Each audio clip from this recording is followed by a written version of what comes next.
welcome to the Monday night edition of the Dynasty Pros NFL Free Agency Recap. I'm your host, Nick Young, and here I am joined with fellow Dynasty Pros contributor, Sam Waldorf. Sam, why don't you tell us a little bit about yourself, then we can get on in.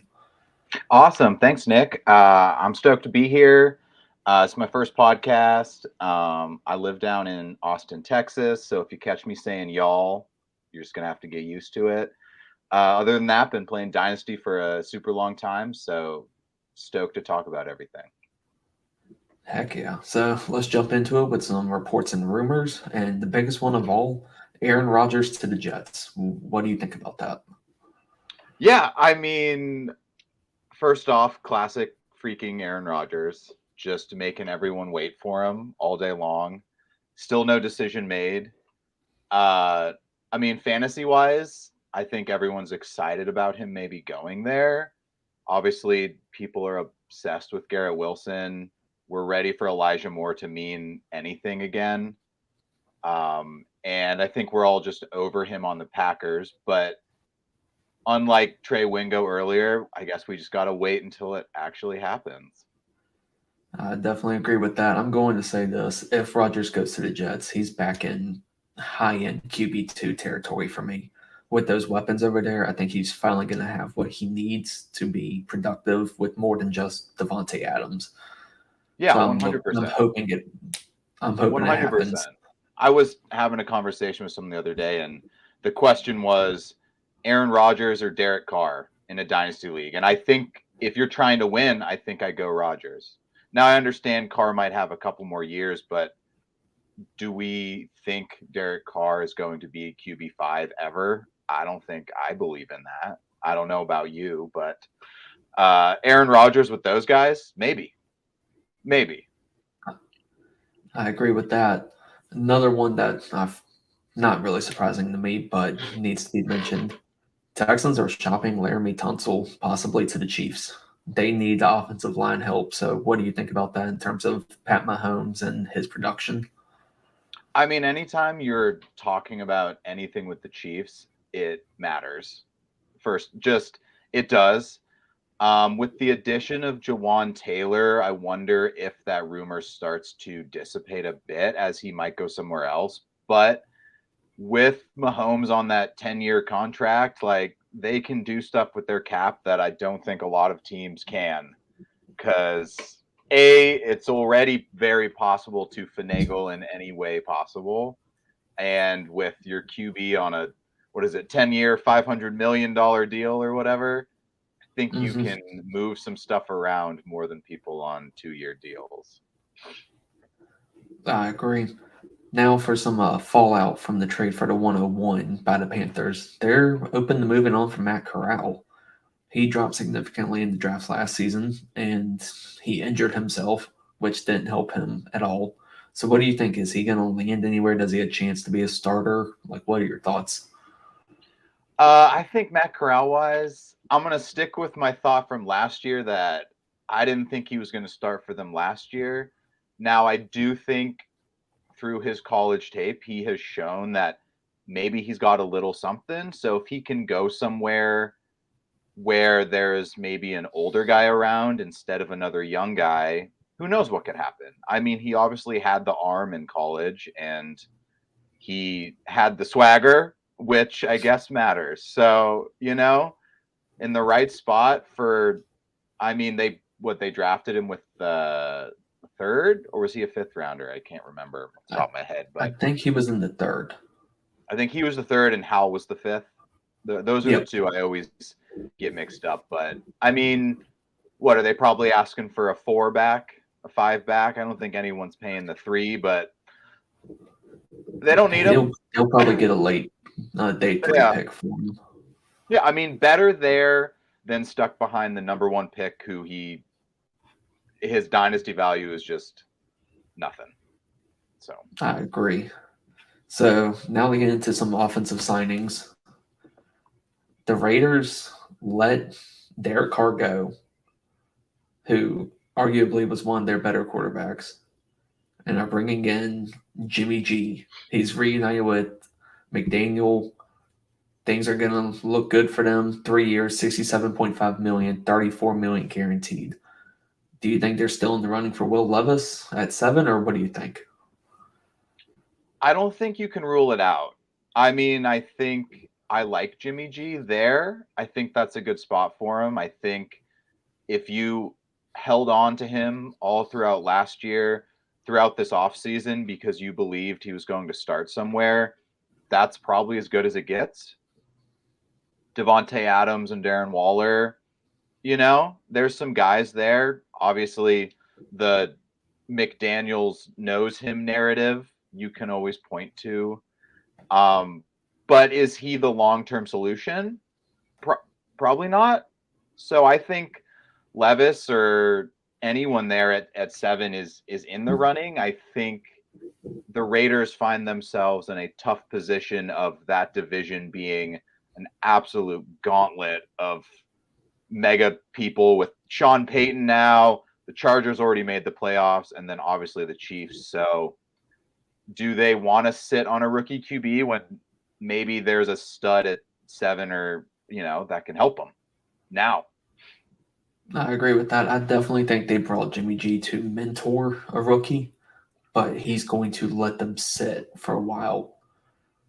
They can win with Jimmy G. Granted, they're in a powerhouse of a division, which now also features Jared Stidham with the Broncos. Mm-hmm. Don't know why about that. He's gonna beat out Russ. Watch it happen, man. Yeah. So it's definitely going to be the fun to watch. One other notable quarterback to discuss real quick. I guess there was no starting positions available for Jameis because he's returning to the Saints on a 1-year, $8 million contract. Is he ever going to get a chance to start again?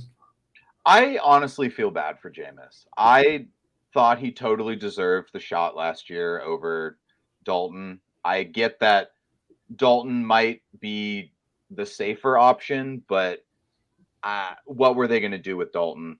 And now Jameis is going back. I wonder if no one reached out to him, or, I mean, what was going on behind closed doors that Jameis couldn't get that Mike White deal? Or maybe he didn't want it, but if I'm Jameis, I'm going somewhere else. But maybe he likes the coach in there. That's great money for a backup. So at least I'm sure he likes that. Yeah. And since you brought up Mike White, he's going to be the insurance policy down in Miami. Mm-hmm. When like you and I were talking earlier, if they have to start Skylar as a QB, there's an issue. So help give a bridge for Tua when he needs it. Yeah, I think Mike White makes perfect sense. I saw that, and that was one of those ones where you were just like, that adds up. I totally get it.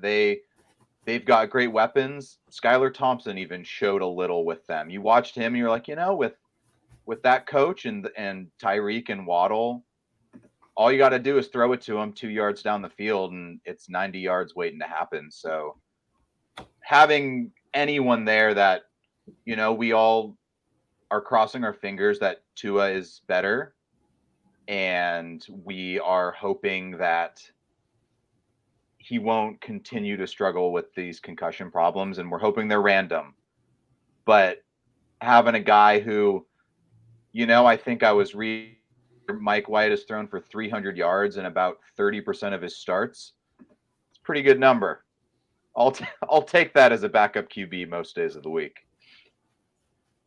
I definitely agree. So just to go through a couple other names, Case Keenum signs with the Texans. They're going to need the veteran help with them potentially taking a rookie QB.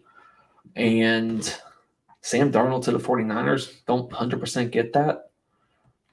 But, I mean, more power to him. Yeah, I think Keenum makes sense. I think, dynasty fantasy-wise, that's about as much as we should give Case Keenum on any show ever.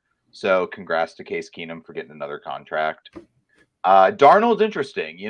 Darnold's that guy in your league that you try to trade a quarterback to them, and the dude goes, I got Darnold, man. I don't need a quarterback. And you're like, oh, yes, you do. But now he's on the Niners, who have the greatest injury bug you've ever met in your life, if you believe in it or you don't. But you know, over under 3 games, Sam Darnold next year, he might play 2 or 3 games. I get it. Lance is hurt, Purdy hurt. Darnold at least has started games for multiple teams. He looked better late in the season for Carolina than I think anyone thought he was going to. So, Shanahan has shown that he might just be the greatest QB magician we've ever seen. So why not? I definitely agree. And one of a comment from one of our guys, McCaffrey can't seem to escape Darnold. They've been together since Darnold came into the league. So he's like, let me follow McCaffrey. Let's just keep going with it, right? He loves it, man. I'm sure he's super happy to see his old teammate around there. Yeah. Now for probably the most pitiful of free agent acquisitions or anything running back wise. You got Matt Breida came back to the Giants on a 1 year deal, and Mike Boone to the Texans. I mean, I guess they needed backup help for Damian Pierce. Maybe they don't see him as the full third down, like 3 down running back. But what do you think of that? I mean, Mike Boone, there's a Mike Boone stand somewhere out there that is like, I told you Mike Boone was going to do something. I think Texans wise, watch him still take another running back. I don't think they're done. I love Damian Pierce. I want him to keep the job for him, for all of my league mates who need him to be what he currently is. I don't think I would worry about Mike Boone being the guy to change that. And For then, my sake, I hope that's the case. yeah, exactly. And then I think Breida wise, I think football wise, it makes a lot of sense. Breida looked great as a football player. Fantasy asset, I don't think anyone cares. But as a football player, he came in, he gives them a little speed on some of those end arounds. We definitely saw that in the playoffs a lot more. He had that huge, I think it was a 4th down pickup where he broke like 2-3 tackles against the Vikings on like 4th and 2. He came in on an end around pitch or something. And, that's the kind of guy that you want on a football team. Dynasty fantasy football, if I saw Matt Breida on your team and you don't have Saquon, I definitely would question what you're doing. So I agree. He's nothing more than like a low end handcuff at best. yeah, He fits what they need, but that's about it. Mm-hmm. Nothing new in the wide receiver game. Tight end is a little interesting to me. Patriots trade Jonnu Smith to the Falcons for a 7th rounder. This makes sense for Kyle Pitts because Jonnu Smith had his best pass blocking year in his career this past year, which will open up Kyle Pitts being a receiver. That's the hope, right? You hope Jonnu blocking means Kyle Pitts split out wide. It's the same conversation we're going to have with TJ Hawkinson and Josh Oliver signing. It's what you're hoping for Dulcich with Manhurts signing. All 3 of these blocking tight ends are coming in and hopefully allowing their tight end to split out, because we love a tight end in football terms that can block, but for fantasy, we don't see Kelsey block much, and that's all we want. So let me pose this question to you since you brought up Josh Oliver. 100%. Does this hurt Irv Smith? Well, Irv is gone. So Hawk-wise, I don't think it hurts Hawkinson as he's there. I think, they had guys in there last year. I think this frees Hawk up with Thielen leaving to be something. Irv is an interesting name, though, on where he might go, because he was once highly loved by many. Coming out of Alabama, everyone liked Irv. And, if he lands in the right spot as a backup, he could have something for sure. I agree. So now let's get talking about some offensive line. There were some good things made. Jason Kelsey decided not to retire. I, for one, thought he was going to after the Super Bowl. Jawan Taylor, offensive tackle, 4-year, $80 million deal with the majority of that guaranteed with the Kansas City Chiefs. Again, locking down the trenches. What do you think about that? I think it's great. I think people wanted them to keep Orlando Brown, but I think the more you watch the Chiefs, you realize that Orlando Brown isn't really a $20 million a year guy. even if he gets the deal somewhere, I don't think he was their guy. And so you got to protect Patty, and I like it. I like it a lot. And I looked at the contract, and honestly, for the way NFL contracts go these days, Jawan Taylor's might be one of the most simple contracts I've ever seen in my life. It's basically just like this dude just gets paid this every year, and that's it. Not these weird contracts we're seeing now. So good for him. I'm sure the Jags are bummed. I bet, man. They want him on a rising team with Lawrence, and I'm sure they're not super happy about losing their tackle. Not at all. And one of my buddies who's a Chiefs fan just commented, needless to say, he's happy about that signing. Yeah. Now we'll see what they do at the other side. Obviously, we hadn't mentioned it yet, but Wiley, another one of the Chiefs tackles, signed, and he's not on the team anymore as well. He's going to the Commanders, but he wasn't as well known, so they're still going to have another lineman slot to fill in. But the Chiefs have, what is it, like 12 freaking draft picks? Like they have an enormous amount. I am full on board with this was the year to beat the Chiefs thing, because they're about to add 12 new players to that team, and who knows what's about to happen. Their defense was all rookies, and they're only going to get better. Mm-hmm. So good luck. I definitely think we're going to be seeing a couple more Chiefs Super Bowls in the near future, especially with Mahomes being locked down for 10 years. Moving on, that same division's getting stronger in the trenches. Mike McGlinchey out of San Francisco just signed a 5-year, $87.5 million deal with Denver. Yeah, that's huge. Russ needs the protection. It's a huge deal, and I think it surprised me that San Fran let him go, but I guess they put their money somewhere else. They put their money not to him. And Denver, they also they were the ones to add who's his face? Ben Powers. Ben Powers too, right? Yeah, I was gonna say Peyton believes in him. Peyton believes in Russ, and go protect him, and you got to. Their line was terrible, so they need something. And McGlinchey was good with the Niners. He was a very good pass blocker, okay run blocker. I mean, how much of that was Shanahan? I guess we don't know, but that's what tackles get on the open market. That kind of money. Yep. So one interesting fact about Ben Powers, this past season, in almost 1,100 snaps that he played, he had one penalty, no sacks allowed. That's going to help Russ immensely compared to what he was taking last year. Yeah, I think every Denver game I watched, there was like 7 holding calls on every one of their linemen. It was the hardest thing to watch in the world. Luckily, I don't like the Denver team very much, but it doesn't mean you want to see penalties. So, yep. And another big one, Chris Lindstrom, former first-round pick of the Falcons, just got extended. He's the highest-paid guard now. I think it was 5-year, $100 million, somewhere in that range, 105. Yeah, it was a massive deal. It was 20-something a year over 5 years. So exactly, and according to PFF, he ranked at 95, which for PFF is extremely hard to get.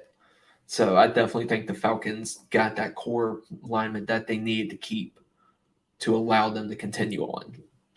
Yeah, I think the Falcons, offensive line-wise, were much better than people thought. I think it was easy to look at them and be like, oh, Marcus Mariota, like, you're gross. Like, I don't want to watch you play. But their offensive line, like, they were moving people. And the analytics backed it up, like you said, with Lindstrom. And I know a lot of their other offensive linemen ranked very highly as well. So that's one of those spots where it's like, I know everyone wants to be on the Algier train, but don't be surprised to see Bijan go at freaking number 9 there. I like Arthur Smith. He had Henry for years, and they could use something. So if Bijan goes there, I would be ecstatic. I agree with that. A couple other sneaky moves that were made. The Commanders locked down a center and a right tackle, and Nick Gates and Andrew Wiley, like you mentioned earlier. The Commanders are making moves to protect potentially their second-year quarterback Sam Howell as their starter. So I'm going to be interested to see how Bieniemy does as the OC there. Mm-hmm. Sam Howell as the QB, he was one of my favorites coming out of last year's draft class. So I love to see it. Yeah, and I think it makes a lot of sense. I mean, Andrew Wiley coming from the Chiefs, going to Bieniemy, a guy he knows, a guy he understands how to coach for. You've been seeing a lot of hopeful Antonio Gibson people rise from the depth, hoping that Gibson now becomes McKinnon, which, it could, it couldn't. But if Sam Howell can do it, they've got some of the best offensive guys around him you could ask for. Dotson and McLaurin are studs, both of them. So I agree with that. Now to just go through the last of the offensive linemen. Connor McGovern, formerly of Dallas, 3-year, $23 million with the Bills. Gives Josh Allen more protection up front. Doesn't have to deal with sacks as much. Doesn't have to be pressured nearly as much. You got Ethan Pochich out of Cleveland, re-signs 3-year deal. Nate Davis, formerly of the Titans, 3 years with the Bears. That's a sneaky one for me. I love it. Definitely making moves. As a Titans fan, I hate it, but I love it. I get it. I think the Bears are. I was surprised to not see them be the one to get a McGlinchey or a Taylor. I kind of thought the tackle might be incoming for them. Maybe this points to the fact that they're targeting tackle at 9, or what's their pick? I forget their pick now. It was 9, right? 9. They traded down to 9. Yep. Yeah. Maybe it means that's what they're going with at 9, which I think would be the smart move to do. But it's a great interior move. And obviously for Buffalo, if you don't have a good O-line, you can't win games. So you got to bolster it up. They weren't able to re-sign some of their defensive guys, which is something we'll get to in a bit, but got to put some guys on that line. And McGovern looked good. He wasn't the best player on the Cowboys offensive line, but he was a solid contributor. And I'm sure it's a lot easier when you're blocking for someone named Josh Allen, who barely needs a blocker in the first place. So agreed. And last lineman, Andre Dillard, formerly of the Eagles, went to Tennessee. As a Titans fan, I'm sure you're happy about that. I understand it. I get it. They needed a tackle. Lawan left. Ben Jones left. We just went over Nate Davis leaving. They're losing basically their entire offensive line. I'm happy they're cutting everyone. I think they should just tank, to be honest, not to be a pathetic Titans fan, but they needed someone. Dillard's coming off a very winning team. Now he underperformed as a first-round pick, but compared to some of these other deals we just saw go through, they didn't pay $20 million a year. So $10 million might just be the starting rate for a tackle these days, I agree. So now let's move on over to the defensive side of the ball. We got a couple questions and some extra news about that, but we'll get to that in just a second. In terms of the defensive line, Javon Hargrave, formerly the Eagles, 4 years, $80 million with the 49ers. There's been some controversy on Twitter about this, saying that they could have extended somebody like Brandon Ayuk and kept some of their players, but instead they decided to go with Hargrave. What do you think about that? I think it's interesting. I mean, I got to say, the first player I thought of when I saw the Hargrave signing was Brandon Ayuk, as you said. They give this guy $80 million. Do they keep Ayuk now? Is he getting traded? But on the flip side, it might just be the Niners know they're in this win now mode. They don't have a QB on contract. They have rookies, Darnold, which, that's a cheap deal.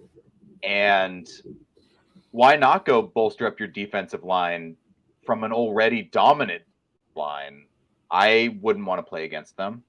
I would die. I would get concussions every play if I was playing against the Niners. So I totally understand it. Hargrave was a beef. He was a little beefcake in the middle and might have been the best player on that Philly defense that people didn't think was the best player.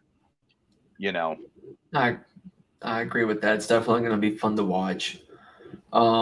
Zach Allen, 3 years, 45 million with the Broncos. Once again, Broncos are making moves. They're trying to be competitive in that division. They have the quarterback to do it. There's just some other pieces that have to fall into play. Does Zach Allen make any sort of push for that? I think he's a good piece. I think he was never a guy that he wasn't making the flashy plays, but he's that guy that takes on two blockers. I mean, he mostly played like D end, but kind of that more like interior D end. So he wasn't fully in the mix of like the sack leader, but I think he's a great guy to have around. Now, IDP wise, are those the guys that get you the points every week that maybe you don't want as I think Bob was talking about yesterday, the Daron Payne type. Great guy, great player, but is he the guy leading the league in sacks, giving you those points for your team every week? Not necessarily, but there are leagues where you need interior defensive linemen or more of that positional type, and he's a good player, and you need good players to win games. I agree with that. So to go over a couple others, defensive end Obo Okoronkwo of Houston, 3 years with Cleveland. Calais Campbell released by the Ravens. I guess they're trying to go younger at that position. David Onimara signs with the Falcons. Defensive tackle Shai Tuttle, formerly of New Orleans, 3 years, 19.5 million with the Panthers. And with them losing Tuttle, they also just lost Marcus Davenport, who just agreed with the Vikings.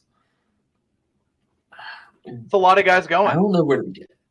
Yeah. I think, Saints wise, the Saints are the epitome of the cap don't matter train everyone is on, right? And yes, they did sign Carr and restructure some of these guys, but they lost their defensive linemen, besides Cam Jordan, obviously. But I think those are good players. I think Davenport's a very good player, actually. And I think same with those interior guys from the Saints. I think they're going to be better football players than fantasy studs, obviously, but guys to have around.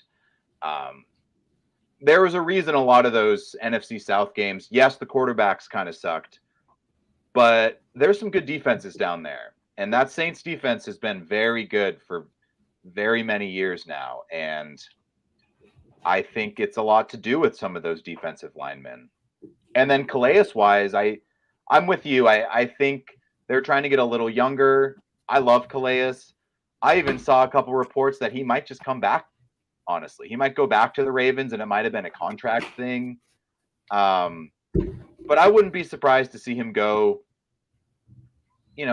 somewhere and have another year or two where he makes some plays. Since we're talking about Calais, we just got asked by our own guy from Dynasty Pros, does Calais retire or try and sign with a new team? I think he's got another year or two in him. I think if he had wanted to retire, he would have just retired instead of been released. I don't think that train of moves adds up, I guess, as someone who doesn't want to play, but he still made some plays. I watched a lot of Ravens games, and he makes plays. He's big, and he's a veteran guy. People like him, so he'll definitely bring that experience to a younger defense. A couple other names: Hassan Reddick, formerly of San Francisco, signs a 1-year deal with Houston, and defensive tackle Raheem Nunez-Roches of Tampa Bay signs with the Giants. Nothing major there. no, yeah. Linebackers have a little bit of interesting things to go with. A lot of fun linebacker. 100% fun linebackers. Because it looks like the Bears are making some moves. They signed Tremaine Edmonds, 4 years, $72 million, and TJ Edwards for 4 years on Edmonds, Edwards 3 years. So the question that we got asked, do they regret letting Smith go? What do you think about that? I'm going to go with no. I do think Roquan was a great player, but to pay Edmonds a similar contract to Roquan and get that pick back on top, if anything, they just added a free draft pick for a player that they view similarly. Now I could understand how, I think Roquan and Edwards are very different players too. So I think it just depends on what they want. Edwards is a very good pass guy. He's great in pass coverage, and Roquan is a little more of a great in the run game. He's okay in the pass game. He's obviously a very good player. But I love the TJ Edwards signing, man, especially as you saw that once you saw the other one, the massive contracts come out, you're like, damn, that small contract looks great. It definitely it's putting them in contention in a very unsteady division. We don't know what's going on with the Packers. Don't know if Minnesota's going to be able to retain their division title. Lions are sneaky too. So that's going to be a fun division to watch for me this coming year. I agree. I think even last year, it almost looked like the Lions might have been the team to beat. They just came on too late, and if Rodgers does leave, that division is just wide open. And the Bears are that team that they're going with that Philly model. It worked for Philly. Is it going to work for them? I guess we don't totally know, but they're loading up on defense. They're getting good players. They obviously have godlike draft capital because of that trade. So, you tell me, I'd bet on them. I would. I think they'll be sneakily competitive the next 2-3 years. You could give a run for their money this year if they keep building the right pieces. And just to touch back on that, from a more dynasty IDP sense, obviously I think the Bears guys, Edmonds especially, he's getting that massive money. He was already a key IDP guy from the Bills. He got paid. He's going to be on the field. He'll make plays.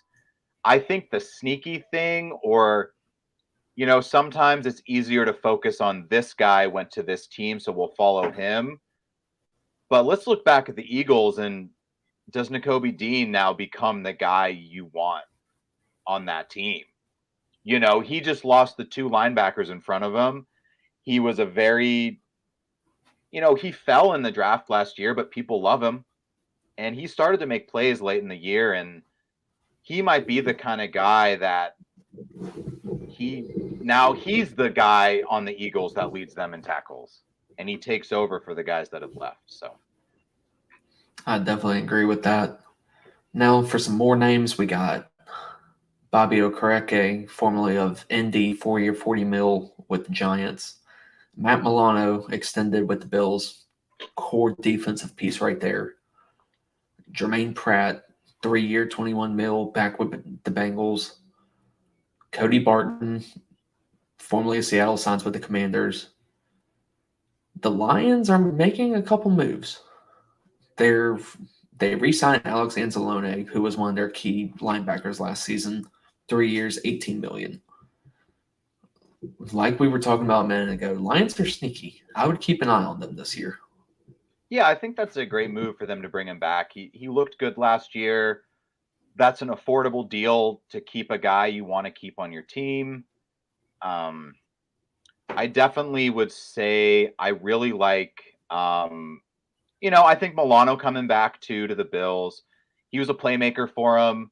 You lose Edmonds. I don't think you can stand on a competitive team like that to lose both of your interior linebackers. So as soon as he re-signed, I think it was kind of telling that Edmonds wasn't coming back, which I think most people understood, especially when you saw that massive contract that went through. And then I think Okereke is a great signing. I think, part of one of the reasons I think, whether you believe in him or not, one of the benefits of signing Daniel Jones to his deal was it opened up cap space to go get some more players. And this is one of the guys that they need an interior linebacker in that division, especially when you're going up against the Eagles and the Cowboys. Not to leave out the Commanders, but I think we all think the Eagles and the Cowboys are a slight more threat than them at the moment. But Okereke was a great player for the Colts. And, him for 10 mil or Edmonds for 18 or whatever, I think I'm taking him for 10 mil every day of the week over that 18 mil 4 for 72 deal that Edmonds signed. So I definitely agree with that. The last two, David Long, formerly of your Titans, 2 years, 11 million with the Dolphins. Eric Kendricks, who was a key piece in Minnesota, is now with the Chargers. Chargers are continuing to grow to be competitive in that division. they want it, man. The Chargers want it. You look at their dead cap money for 2024, so not this year, but the year after, and you might cry. It is hard to look at. And all that means is that they're going to try and win right now before they pay Herbert. And I think you got to respect it. What else are you trying to do? If you're not trying to win, it's like in Dynasty, man. The thing that I like to preach is if you're not trying to win or trying to lose, you're doing it wrong. If you're doing anything in between those two things, it's not going to work because you're not committing. Now, if you try to win and it doesn't work, so be it. But you got to try one of those. I definitely agree. Now to move on to the cornerbacks. Jonathan Jones re-signs with New England on a 2-year deal. Patrick Peterson signs with Pitt. Is this what Tomlin likes to do? He likes to just keep bringing in veterans. What do you think about that? Yeah, I was surprised, to be honest. I thought that if I was Pittsburgh, I would have just re-signed Sutton for similar money because I thought Sutton actually played very well for them last year. And, Sutton got 3 for 30 or something, and Peterson gets 2 for 12, which I guess, it's more money. They probably didn't have it. But they need it. They lost a corner. You got to gain one back. And I'm not Tomlin is just one of those guys that it's like when it comes down to it, I don't want to root against Tomlin. So he's got something going and he's got some tricks up his sleeve. 100%. And then I think Jonathan Jones is a big one. I think he was a great player and him staying is good for him. And obviously the Patriots wanted him back, especially after losing some of their other corners these last couple free agency cycles that they wanted to hang on to him. So, yeah. And now for I call him the defensive version of Odell Beckham just because he continuously gets injured. Jimmy Ward signs with the Texans. Not really something to pay attention to. I don't think it's going to be anything there, but it's worth noting that he's gone there. They're in their rebuild, so they need somebody to keep an eye on their defense. What do you think about that? Any final thoughts about that? Yeah, I think I saw that go through, and DeMeco Ryans, obviously the new head coach, coming over as the defensive coordinator from the 49ers. It's great to have players who know your system, especially with that veteran presence to help out what we think is going to be a younger team moving forward, which is the Houston Texans, right? Yes, they signed Robert Woods, but that's a similar offensive signing to the Jimmy Ward defensive signing. Get some guys who can teach the younger guys how to play. Definitely. Now for the safeties. Jesse Bates, 4 years, $64 million with the Falcons. Are the Falcons making a move to try to be division champs next season? I mean, if there's one division you can make a move to do it in, it is the NFC South with those guys because as of now, Derek Carr is the best quarterback in that division, and Derek Carr was just the worst quarterback last year in his own division. He played better than Russ, but I think we all think Russell is a better player than him. He definitely had more potential than Derek. So why not? I think Bates was a very good player for the Bengals. I'm sure they would have loved to keep him, but not at that price. So you got money to spend. That's what happens. You got money to spend and you go and spend it. And Bates is a good player. And at least safeties aren't I was reading, I think that's the third highest safety deal in NFL history. And it doesn't even look like that massive of a contract compared to some other ones we've gone over today. So 100%. Now for the final two signings, Von Bell goes with the Panthers. I like that one a little bit. Panthers are trying to show some tenacity in the defense. They got J.C. Horn. They have a bunch of. They got Bryant Burns. They have a whole bunch of pieces there still. So they're trying to grow that defense and make it competitive because, like you said, this is the division to win. Yeah, I think Von Bell's a good player. I mean, I remember him all the way back on the Saints, even before he was on the Bengals. But I think it's interesting that the Bengals lost both of their safeties. That's almost a more interesting note about both of these guys signing is the hole that is left. So, rookie destination for a safety, you might as well pencil it in right now to the Bengals because they don't have any. They have zero safeties on their roster. So, they obviously have backups. I don't want to talk badly about the guys that were technically the backups to those starters, but I think a good signing. Like you said, I mean, get some guys. The Panthers defense was actually very good. They almost made a run in that division last year just by running the ball and playing good defense. So why not? Yeah, why not see where it goes? And finally, with the last signing, Marcus Epps, formerly of Philly, signs with the Raiders. Not a whole lot there, but what do you think?